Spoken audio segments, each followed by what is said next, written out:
Bonjour, je suis Sam Meredith et je vous présente une nouvelle édition du Coin des matières premières.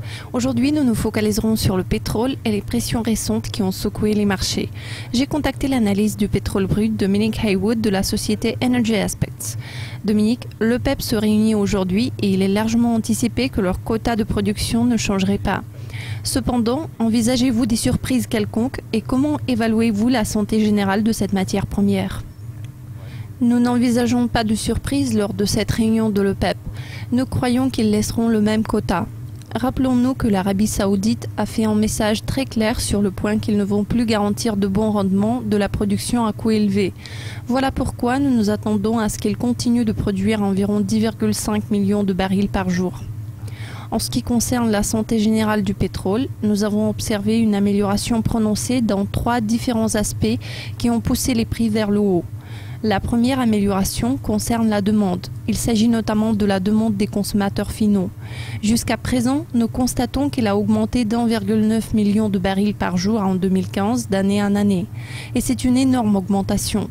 Personne ne s'y attendait. Cela a contribué à ce que les stocks pétroliers ne soient pas si grands que prévu.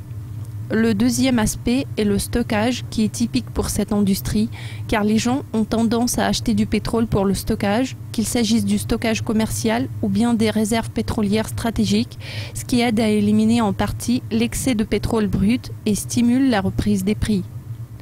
La troisième amélioration concerne les attentes de l'augmentation des prix causée par la baisse de production. À mon avis, cela a été provoqué par l'abaissement du seuil de rentabilité et la baisse générale de rentabilité dans l'ensemble de l'industrie. Il semble que l'offre excédentaire plafonne le prix du pétrole qui est actuellement négocié aux alentours de 60 $.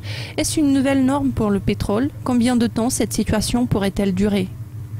Je pense que l'augmentation récente des prix que nous avons vue a été inattendue tout simplement parce que la demande s'est renforcée à la suite de la baisse des prix. Si les prix augmentent, la demande ne sera plus si forte que ça parce que les gens ne voudront pas acheter autant de carburant s'il devient plus cher. Alors dans ce cas-là, nous pourrions voir une nouvelle baisse des prix. Pourtant, nous pensons que l'offre va être le moteur clé du prix et cette offre pourrait provenir des pays non membres de l'OPEP à l'exception des États-Unis dans l'avenir. Des pays comme la Russie, le Brésil, le Canada, qui ont des coûts de production très élevés, pourraient être contraints de réduire certains programmes de dépenses d'exploitation, tout simplement parce qu'ils ne sont plus rentables. Il est intéressant de noter que plusieurs projets comptaient sur un prix de 100 à 120 $ le baril. De toute évidence, aujourd'hui la situation est très différente, ce qui va aboutir à ce que plusieurs projets soient remis en cause.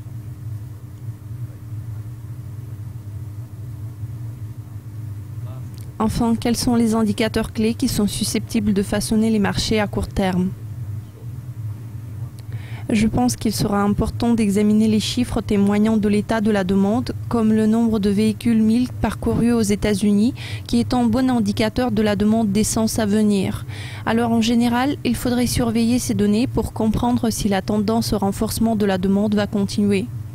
Nous tablons sur l'augmentation de la demande, vu que l'Inde est en train de passer d'une économie axée sur les services à une économie industrielle, ce qui devrait stimuler la demande de diesel, tandis que la Chine passe d'une économie axée sur l'industrie à une économie de consommation et de services, et cela devrait stimuler les fractions légères et la demande d'essence. En outre, les chiffres de la demande européenne vont également avoir du poids, et je dirais que ces facteurs auront le plus d'influence à très court terme.